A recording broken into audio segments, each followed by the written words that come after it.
At a time trying to argue what we do, what problem we're solving, and how you can benefit from a simpler approach to security than a complex one. Security is a great industry to be in because we're never going to fully solve the problem. Every year security gets worse. Once we solve one problem, we end up with another one. But what Illumio's argument is, all threats share one common dependency, one. And we're enforcing that. And if you can enforce the one dependency of all threats, you can protect yourself against a lot of today's threats and the ones that are coming.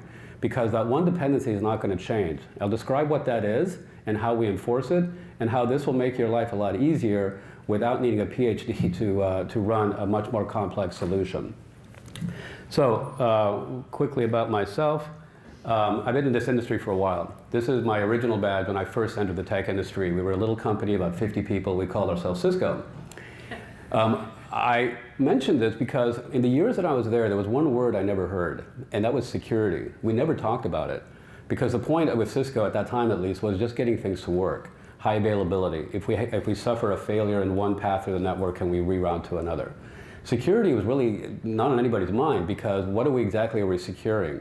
Once the network and the internet works, we're exchanging a lot of information, but what exactly is the threat? Now, Cisco learned that after a while, but it took us 10 years. So this is a little route of other companies I've worked at. But if you notice the dates, Cisco came out with the firewall 10 years after we were founded. 10 years. That's a long time to wait for security. That's when the PIX firewall came out. Now, after that, I worked for a company in Switzerland, carrier, Swisscom, and there we did security, but we did it in the network. We're securing things down at the routing level, at the transmission layer. We weren't doing any security on what was connecting to the network because that was your job. Let's secure the network. Then I joined a little company called Netflix where we were doing DVDs in the mail and we thought, can we use the internet for video without breaking it? We did zero security. We did nothing. We encrypted the data, but we had no security whatsoever in our environment because we figured that we're meeting the legal requirements by securing the data. Let's forget firewalls, let's forget agents, let's forget everything else. Then worked for Nokia, similar thing. Again, we were back to the network again. We were actually dealing with VLANs and IP subnets and routing authentication and all this weird stuff that's sort of below the surface for most people. We were sort of obsessed with the network. I then spent some time at Palo Alto Networks, and they do a lot of security. They have a lot of deep layer 7 inspection for traffic, looking for threats. The problem was, more than half of our customers were not using any of that stuff. They would buy this, I would do a lot of demos, it all looked great, people bought it, and then they put most of it on the shelf. They would put firewalls in place and they would do sort of the minimal stuff, but they were kind of afraid to turn these other knobs on because what if I break something, I don't want to get fired. So we have to sort of face reality that people are sort of starting with what they feel safe with before they start with something they don't feel safe with. And then we argue that to solve security, you have to do the complex stuff. Some people do, but a lot of people don't. And this is why a lot of people end up in the news as the latest victim of ransomware. Throughout all of this, of course, we put agents on our workloads to try to look for things. Now, this is the common theme across all of these logos. All of these logos involve looking for a problem and then making a decision. Detecting a problem, making a policy decision. The problem is with most threats, almost all of them, they like to move. So they land on one resource and as quickly as possible they're going to move. If I spend time trying to understand whether that one threat came from Iran or North Korea and it's ransomware and this is the CVE and oh now let's make a decision, this is actually a waste of time because by that time it's already spread. So is there a way to sort of start simple, kind of fly blind? Do I need to know the intention of a threat in order to block it? Illumio argues no, because there's one dependency that all threats use, and it's simple, it's not hard. Now, one approach that we could take is let's throw money at it. So last year, a lot of money was spent on security. So the idea is that if we spend more money on it, will we reduce the problem? But you know, if you look at the metrics between that year and this year, the problem's actually dramatically increased. So we can throw more money at it, but it's unlikely that that's going to really solve the problem. And the number of reported incidents is very high. Who knows what the unreported ones are? But this problem is only getting worse, and if you take all of the money generated by cybercrime and you pretend it's a country, the GDP of that country is the third largest in the world. So the amount of money generated globally is US, China, crime. So the lesson is crime pays. It's a very tempting business model if you're an aspiring criminal, because a lot of people are sort of getting distracted by trying to understand the problem before making a decision. And this is only going to get worse with AI, because AI just dramatically speeds everything up. So the root problem is we try to protect our stuff. So we have firewalls, we have network devices, we have IDS, we have antivirus agents, we have all that. All of the recent great breaches that we read about have had one, two, or all of these, and they haven't worked. So just the basic evidence is these are great, but they're not preventing the problem. The problems are either slipping through or they're coming from the inside. So is there a way to address this differently? Illumio says yes, because the complex method is I spend time understanding the problem, I now know what it is, but who cares? The problem is I now have all my resources hijacked, and I end up in the news as the latest ransomware victim. The one common dependency that these all have is the segment. They want to move. So whether that's a complex threat or a simple threat, it's going to try to open up an RDP session, an SSH session, use DNS, something that connects one workload to the other, and it's going to move across that. If we can enforce that, we almost don't need to know what the intention of the threat is. We can just look at behavior. So we're going to leave DNS open, and DNS is a very bursty, small packet behavior. If we suddenly see 10 gigs flying across DNS, we know that's a problem. Do we spend time understanding who's trying to use DNS, or do we just turn off DNS for that one workload? So there's actually two ways for all threats to move, two. And this first one you'll never solve, and this is human behavior. So no matter how much compliance training you send your people to, no matter how much you threaten them, somebody's going to click on that link, somebody's going to go to that website, and they're going to accidentally download malware to your system. That is an unpatchable bug. But what it's going to do is take advantage of the fact that all modern OSs have ports open by default. So all Windows workloads have RDP open, SSH open, SMB open, DNS open, lots of things. And these are basically open doors into your network.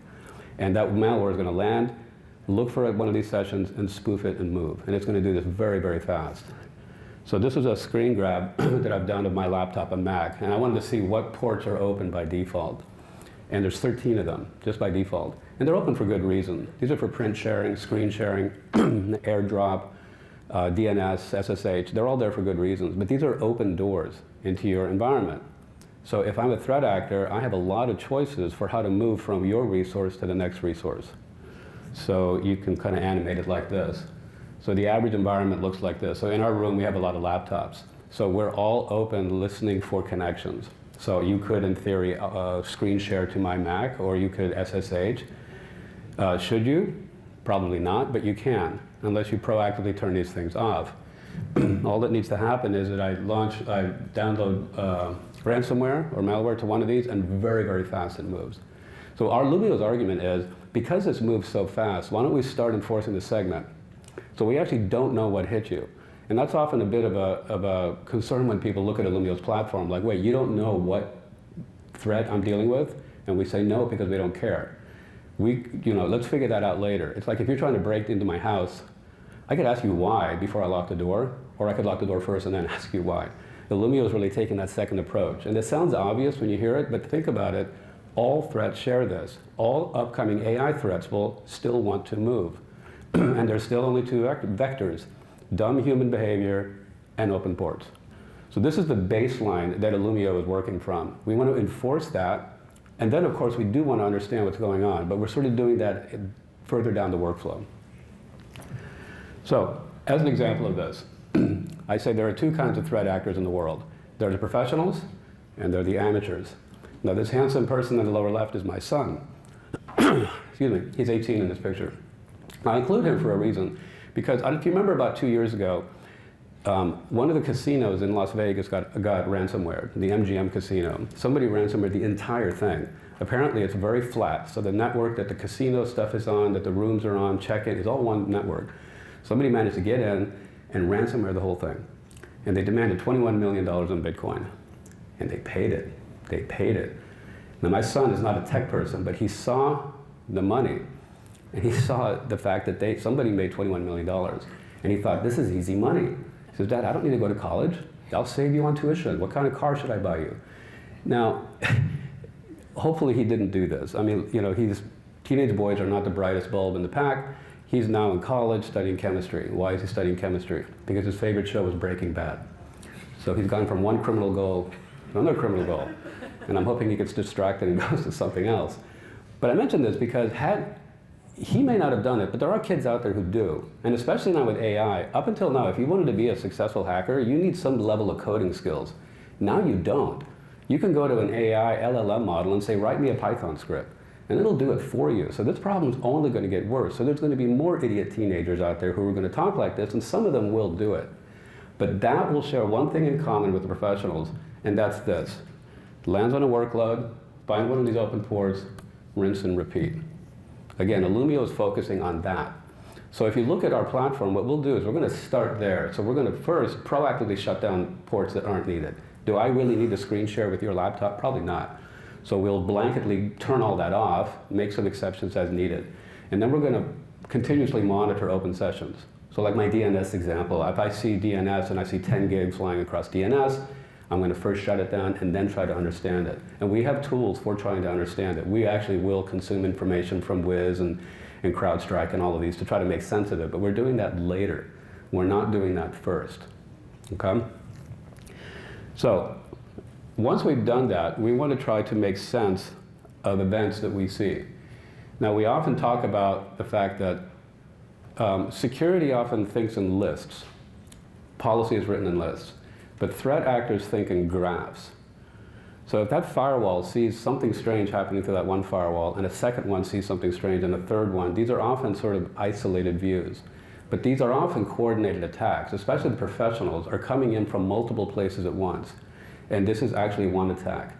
So what we're going to do is do two things. We're going to do the segmentation, like off on the left. We're going to create a ring fence around by critical resources, turn off all ports you don't need, and now we will try to understand exactly what's going on. And this is a tool we call Insights.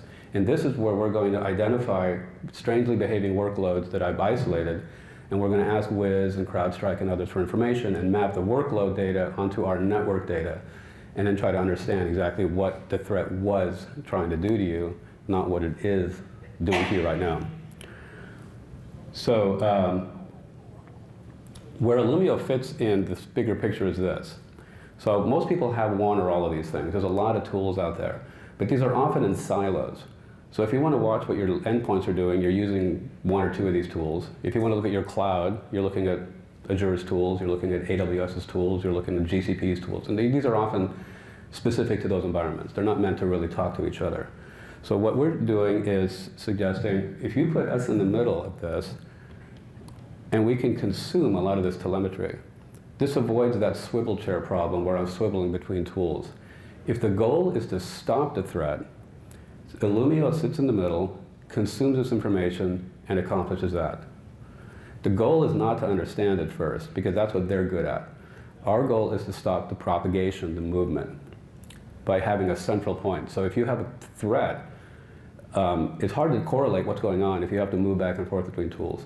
In this case, we'll immediately see a problem, we'll immediately stop it, and then you can go and understand. So I keep repeating that argument.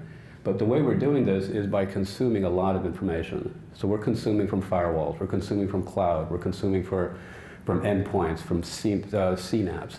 The goal is we want to see movement of traffic that should not be moving, and we want to stop it. But we don't want to understand it first. So the way this tool looks, this is a quick example of what this tool looks like later in the workflow. I want to see some suspicious activity. I see a lot of what looks like data exfiltration. Here's some IPs. I see SMB. I see screen sharing. I see things going out to the internet that shouldn't be going to the internet. I want to be able to look at behavior that I've either stopped or maybe I should be stopping. Why do I see traffic going between clouds? Am I DORA compliant? We have compliance tools. Are you compliant with this tool or not? This may show that you're not. You have workloads that have open access to the internet that shouldn't. People accessing malicious IPs. Now these are, malicious IPs often are associated with, say, external LLMs like DeepSeek or other AI engines that maybe your people shouldn't be using. We can identify, it's a little hard to see here, but we can look this globally and see where some of the suspicious traffic is coming from.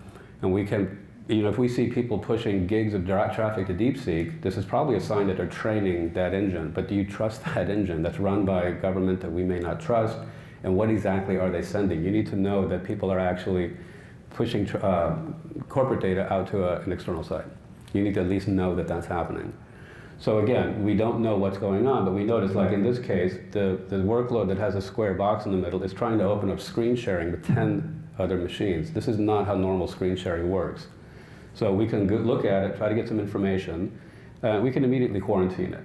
We don't know what's going on, but this is not normal behavior. We'll just immediately quarantine it. And if it's in cloud, we'll quarantine it by finding the closest cloud-native secure points, control points, and turn it off. In a data center, we have an agent. You can do that to turn it off locally. But again, we see bad behaving traffic. We don't know why. We quarantine first. So I keep repeating that because most of the industry is doing the opposite.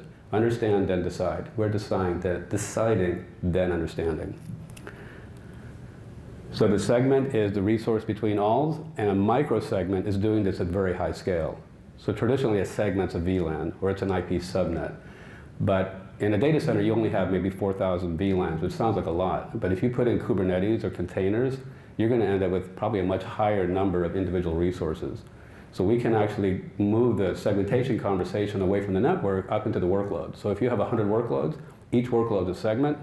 If you have 10,000 workloads, you have 10,000 segments. So we can segment without you modifying your network. I deal with often healthcare, like hospitals. They often have very flat networks, and they know they need to segment it, but that nursing station can access that MRI machine. Cisco comes in and says, we'll sell you some switches, but it's very expensive. So with our solution, you can actually achieve that segmentation and keep your flat network. And this often is appealing to people because it's actually a lot cheaper and a lot easier to understand. Of course, you need to segment your network, but for networking reasons, not for workload reasons. Some people say this is all good and fine, I understand, but I trust my team. My team has good security hygiene. So these are good ideas, but my people are good. This is often the reality.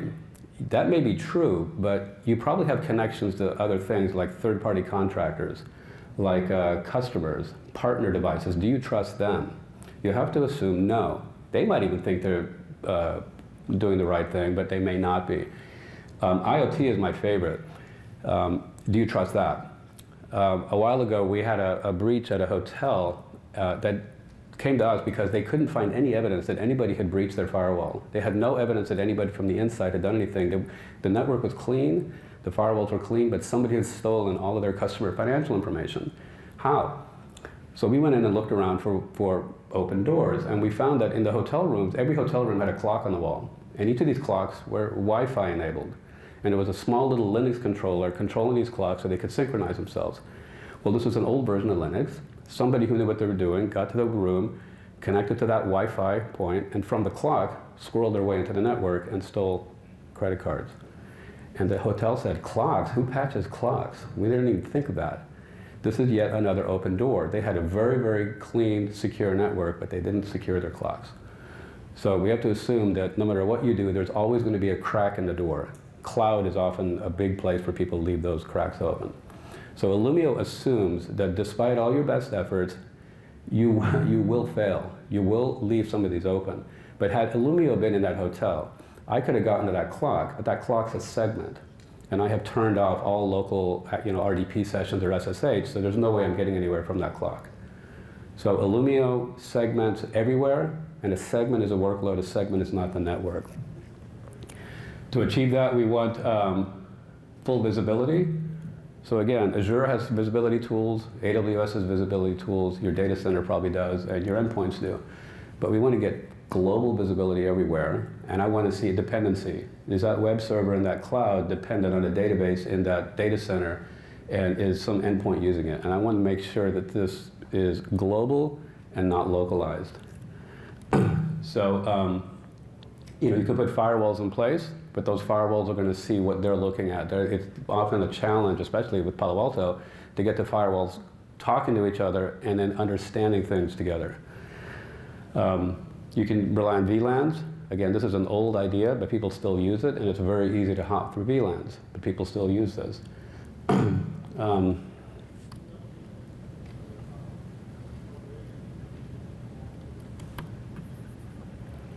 It would be great if my slides worked. There we go. NACs, these are network access control points. This assumes the threat is on the outside.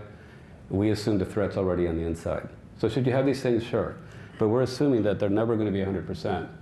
And you have EDRs, XDRs like CrowdStrike or SentinelOne or things like this. These are great, but again, they're pretty much localized. They're not looking at the entire picture.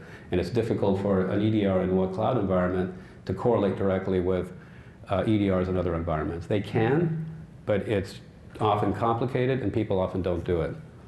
And let's see, if we go, I'm going to skip through here. So this is a quick screenshot. This is kind of a mess, but this is just to illustrate the point. Instead of looking at one tool for my endpoints, one tool for my data center, one tool for my cloud, I want to see everything in one place. And I can hover over a bunch of these lines and see exactly what lines correlate to one particular user or one particular resource. And then very quickly understand what that segment is.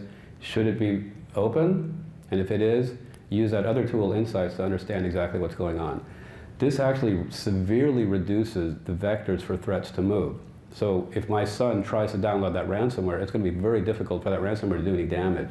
It's going to sit isolated on that first workload. It's not going to do anything else, and he is going to have to go to college. So this is a way of inspecting things. This shows two endpoints. Like, why are these two laptops talking to each other? There's very little reason for my laptop to talk to yours, unless I'm sitting in a Starbucks and I'm trying to hop onto your workload and from there get into your environment. So this could be a red flag.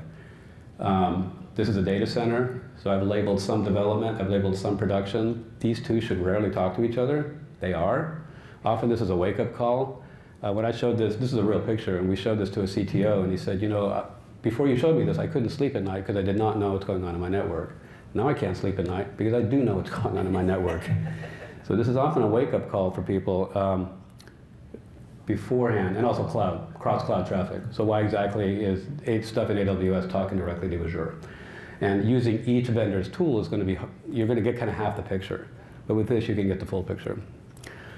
So the goal is visibility. We want to see everything going on everywhere. We want to segment. We want to understand.